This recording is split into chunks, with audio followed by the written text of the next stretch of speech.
Alright, what's up mga kapwa? Ito na tayo, moment of truth na. Ito na yung RB5 natin, nakakabit na sa gulong, ayan. Yon, shoutout muna dun sa nagkabit. Ayan, shoutout kay paring Aji, siya yung nagkabit. Yan, yung nakaputi. At shoutout din kay Kuya Aldrin. So, kakabit na natin to kay Victoria mga kapwa. Kung napanood nyo na yung last video natin tungkol dun sa RCB o RCB shifter, ayan, yung S4 nakakabit na. Susunod na natin ang ating RB5 o SP522. Ang model na to mga kapwa is SP522. Hindi talaga siya RB5 pero nakilala siya sa RB5 na tawag. Ayan, RB5. SP522. So, kabit na natin mga kapwa. Ang una natin gagawin mga kapwa. Ang gagawin natin, lulugan muna natin daw para hindi na tayo mahirapan tanggalin mamaya. Ito, itong mga allen na yan. Tatanggalin natin yung disc. Tapos, plug and play na lang kasi meron na naman tong ano. Bumili na ako ng oil seal. Ito, water seal. Nilagyan na namin yan magkabila. Para plug and play na lang siya. Yung gulong natin ayan, bago rin yan. Pinadala sa atin ng Quick Tires Philippines. Maraming salamat po. Kakabit na natin yan kaagad. O ayan, tinatanggal lang namin yung mga tornilyo. Ayan, tornilyo ng ating disc para mabilis na mamaya. O, nakuha na natin tong disc nung sa front. Kakabit na natin siya dito. Ayan. Yan, just like that. Yon, binubuo na namin ni Franklin na yan. Dalawa lang kami tumitira niyan kasi wala si Kuya Tupper, yung isa namin pinsang pogi. Ayan, hindi kami mapakali kung ano yung pangkakalang namin. Pero eventually, nabuo din naman namin at ayan, makikita nyo na yung itsura ni Victoria dyan nang nakakabit yung RB5. Tapos yan, konting linis lang ng brake pads. Tapos nilipat din namin yung tawag doon, yung rubber damper dyan sa RB5 natin. At ayan, kakabit na natin. Tignan nyo yung itsura. Tapos yun, tinanggal lang natin yung bearings at nilinis at kinabitan na rin natin ng leg shield. At maya pa, ayan. So ayun mga kapwa, natapos na natin si Victoria. At ayan, kitang-kita nyo, buo na si Victoria. Ayun na yung version 2 ni Victoria. Pero syempre mga kapwa, hindi pa rin tapos yan. Ganito pala mga kapwa kapag nagsiset up ka ng motor. Wala talaga siyang final form. Dahil every time na matatapos mo yan, ayan, katulad yan, kakakabit lang natin ng RB5. Parang gusto ko na naman maidagdag. So comment down below mga kapwa kung anong gusto nating idagdag dito or kung ano yung gusto nyo idagdag natin mga kapwa hanggat kaya idadagdag natin yan kay Victoria. So ayan mga kapwa, nakita nyo na naman yung mas magandang angulo kanina. Dito ko siya binidyohan sa medyo maaraw. So ngayon dito ako magbibideo sa medyo mainit naman. So madilim-dilim. Kasi ang init kapag nagbibideo ako, syempre mga kapwa, ayan si Victoria. Closer look mga kapwa, grayish pa rin yan mga kapwa. Sa personal talaga mga kapwa, promise pag makikita nyo si Victoria, gray talaga yung kulay niya. Yung mga magigliters na yan, makikita mo lang yan kapag nasisinagan siya ng araw. Ayun o, astig mga kapwa. Tsaka kinabit ko na rin yung leg shield. So shoutout mga kapwa, JL Carbon yan mga kapwa. Nakita nyo kanina, kung ano yung nandun sa video, papakita ko rin sa inyo. Sige, papakita ko na rin sa inyo mamaya dyan sa initan. Para makita nyo kung gaano siya kaganda. Ayan mga kapwa, naka-RCB na rin tayo na shifter. Yung kinabit natin nung nakaraan at naka-RB5 na tayo na mags. Ayan mga kapwa, napakaganda oh. Gold mags, tas gold din yung ano natin, yung makina natin. Actually, hindi nga to gold eh. Kung hindi ako nagkakamali, caramel yung kulay na yan mga kapwa. Pero ayan, bumagay naman siya. Ang ganda mga kapwa, nakakatawa. So ayan mga kapwa, para sa akin, ayos na yan. Simple lang naman yung setup. Papasintabi po sa mga madidiin. Ayan. Makita natin si Victoria na maliwan. Ayan. Walk around tayo. Walk around.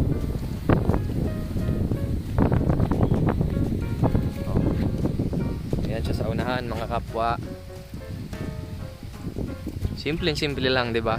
Pasensya na kasi ma-wind noise dito mga kapwa. Ayan, mahangin kasi dito sa lugar namin. At napakaganda ng lugar na to mga kapwa. Ayan, di ba?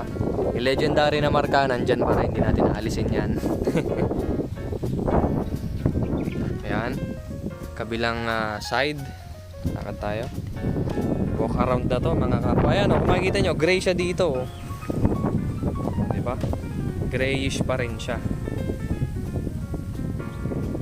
YSS tayo na siya mga kapwa. Ayan, RB5 na mags.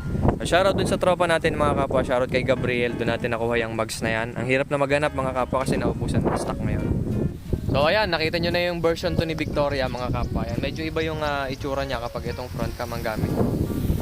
Kasi against the bright din tayo dito. Ito, dapat ganito. Ay, shoutout na naman sa kapatid ko. Ito, ganire.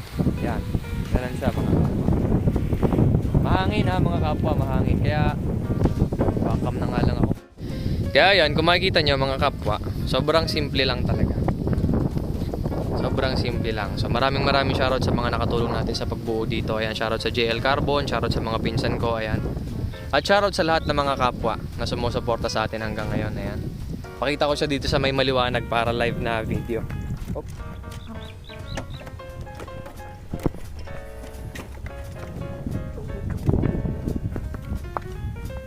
O yan.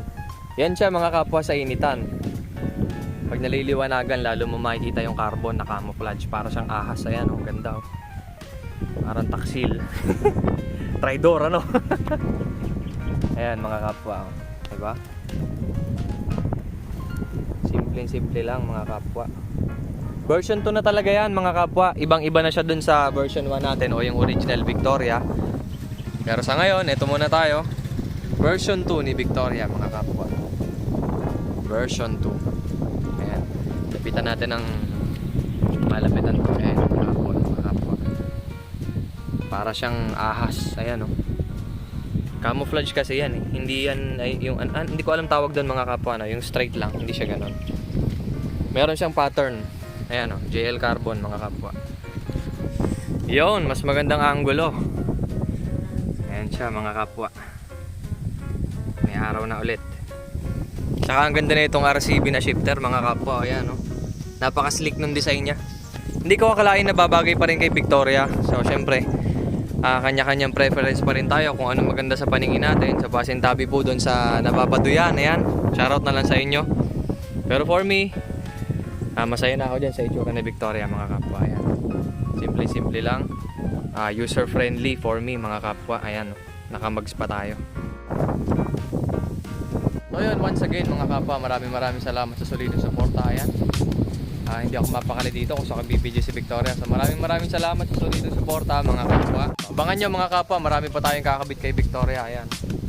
Ganun pala talaga. Wala pala talaga siyang final na itsura. Ito mga kapwa, version 2 Victoria. Soon may install pa tayo dyan na kung ano-ano. Antayin yan mga kapwa. So yun lang, maraming salamat sa solid support mga solid kapwa. Ride safe and keep safe everyone. Bye bye.